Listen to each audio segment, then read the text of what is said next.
Well, hey, Facebook Live, how you doing? Normally I do these videos in the morning. Well, sometimes you've got to do them at night because the morning's too busy. But really the reason why is because something glitched with my phone and I couldn't go live on Facebook. It was crazy.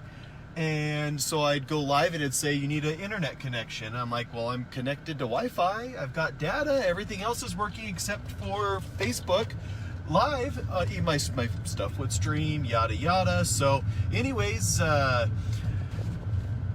unloaded the app or deleted the app, reloaded the app, relogged in, everything's great. So now people can watch me live on Facebook. And I don't know if that's a good thing or a bad thing, but I do love this question. And that is, how can we work together to sell our house? And that's a fantastic question because a lot of people are like, well, I hired you, you do everything. And while that's mostly right, that is why you're hiring us. We do have to work together. So there's things that, how can we work the best? Well, first of all, we need to come up with a pricing strategy that makes sense. Hey, Lucy, that makes sense. And that doesn't mean we overprice it or underprice it. That means we price it at market where it's going to sell, right? And we agree to a marketing plan. And sometimes we adjust that plan. Sometimes what we thought was going to find the buyers doesn't work. Sometimes it means that working together is, hey, I'm so sorry, Mr. and Mrs. Seller. We've got this last minute buyer. They're qualified, they're ready, they're willing, they're able. Can you accommodate a last minute showing? And that's an important way that we can work together. Another way we can work together is sometimes I call and I've got bad news. And by bad news, I mean like we've had 3 buyers tell me that your house smells like pets. That's a tough question to hear, or tough response to hear. And sometimes sellers get really offended because they don't notice it because they're used to it, but the buying public absolutely notices it.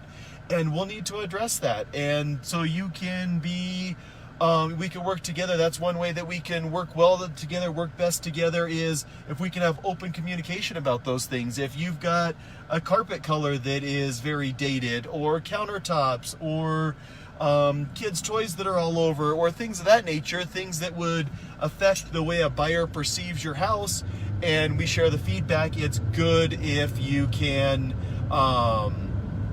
work with us and come up with a plan that's going to mitigate that. So that's definitely a way that we can work best together. Really, the biggest answer to that is open communication. So that I can share with you honestly. Whoops, sorry about that, I got a call. It was my wife. I had to ignore her so I could be live on Facebook. Jana, if you're watching, you'd know why I did that. So anyways, and if we need to have an honest conversation about the condition, then we need to be able to do that. And the other direction, if there's things that you are not liking that we're doing, or that you wishing we were doing, talk to us. Things are not set in stone. We want to have open communication. We want to be collaborative.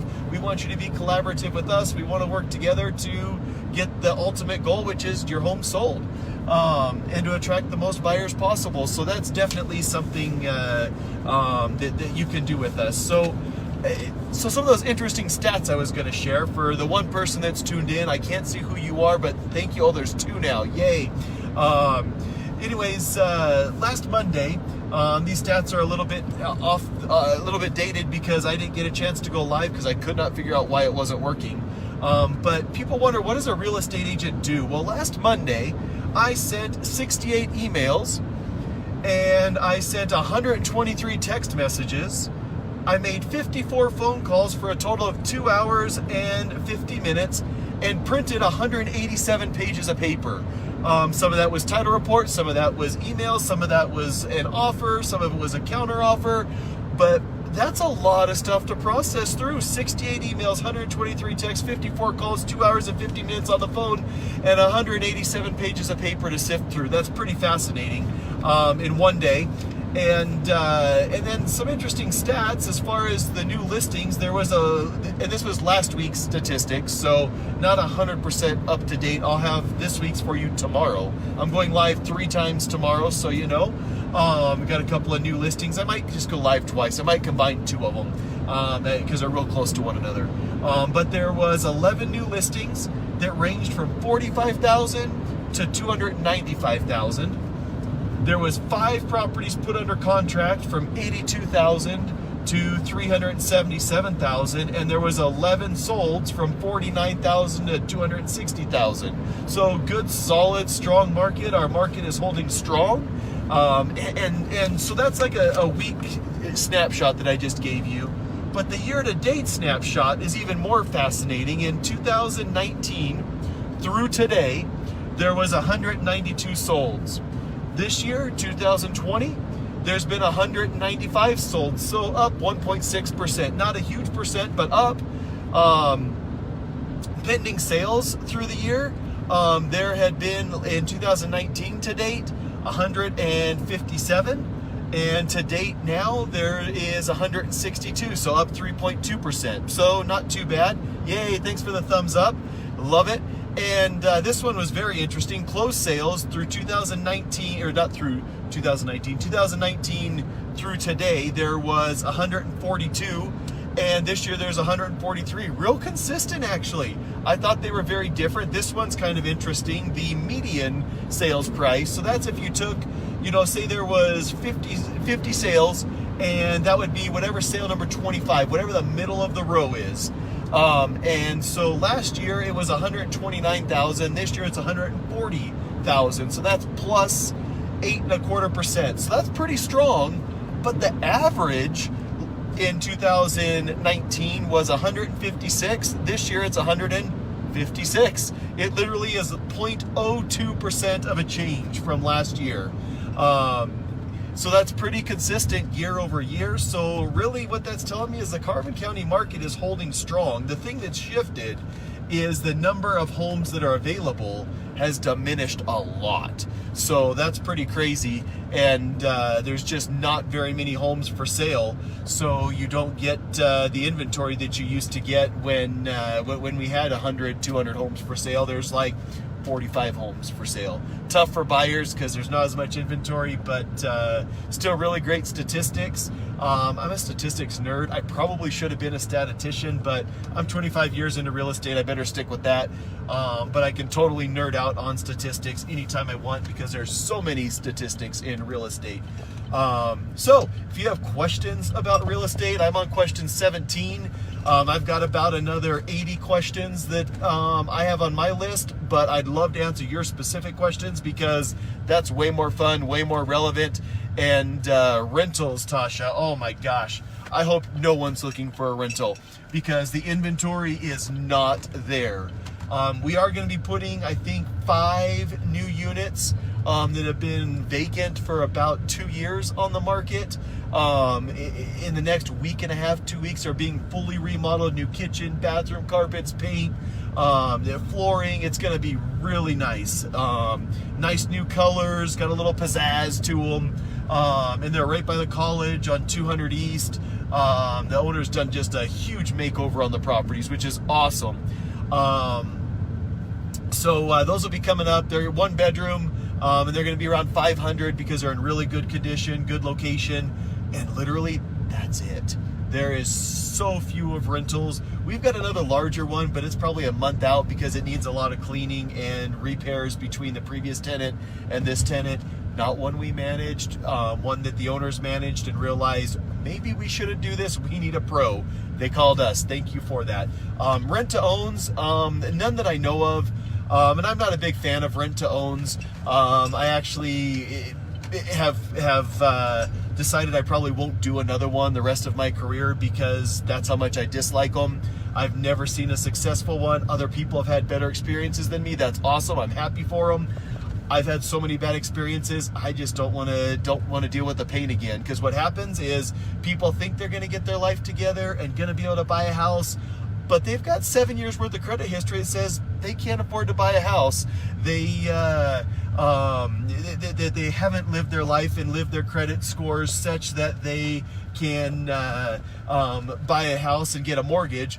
What makes me think in a year or 2 years they're going to change that unless something substantial has changed? And it just never happens. What has always happened, and is always my experience, is that they buy the house, or they move into the house, they rent it, they make the payments for a couple of months, stop making the payments, damage the home, have to be evicted. The owner is torqued because the people have abused the home, and then they've got to go in and repair it, and they still haven't closed. So yeah, I know you were just asking. I just there's a few things that I feel more strongly about in real estate than I don't like rent to owns. So anyways, yeah, that's my not so polished opinion. But I definitely have good reason for what I think. I just pulled into my driveway. I'm going to go outside and show you this cool new thing that I bought. I found it on KSL. I thought it was a steal. I don't know if it was or not because it's needed a ton of repairs, but it is so much fun. If anybody, let the sound connect to my Bluetooth. Has anybody that's watching ever heard of an Argo? It's an amphibious vehicle. Well, I was watching KSL and scrolling, my father-in-law was talking, and he kind of talks a long time, and so I was a little bored, so I was scrolling, looking for stuff, and what's up, Rage? And this thing came up, and it was like a couple $1,000s. I'm like, heck yeah, I am buying this amphibious 6-wheel vehicle. It is so much fun. It drives like a tank. There is no steering wheel. You pull the left one to turn left, the right one to go right, and the wheels are your propulsion on the water. And it is like the craziest contraption ever. There's a short, so I've got to keep it on the charger, but it is so crazy because it has, let me flip the screen around. I'll just keep the screen like this. So it's got the third wheel, so you go up the hill and it pivots on the third wheel, and then you tip down the hill. So it is so much fun. We love taking our friends out, and everybody that will get on it with me and go, I'll take them. So if you want to ride, buckle up and let's do it. It'll be a lot of fun. And so, yeah, thanks you guys for watching. Thanks for interacting. It makes it so much more fun when the little bubbles pop up and I get questions. I love that. So much fun. So anyways, appreciate you guys interacting, and hope to go live tomorrow at 2 new listings. But they're really close to one another, so I think I'll just go live at one of them, and then I have some more market statistics to nerd out on with you all tomorrow. So we'll see you all tomorrow. Have a great night, and thanks for watching. Like our page, share our page, and if you have a question, message us, comment on it, and we'd love to be a part of that with you. Thanks, guys.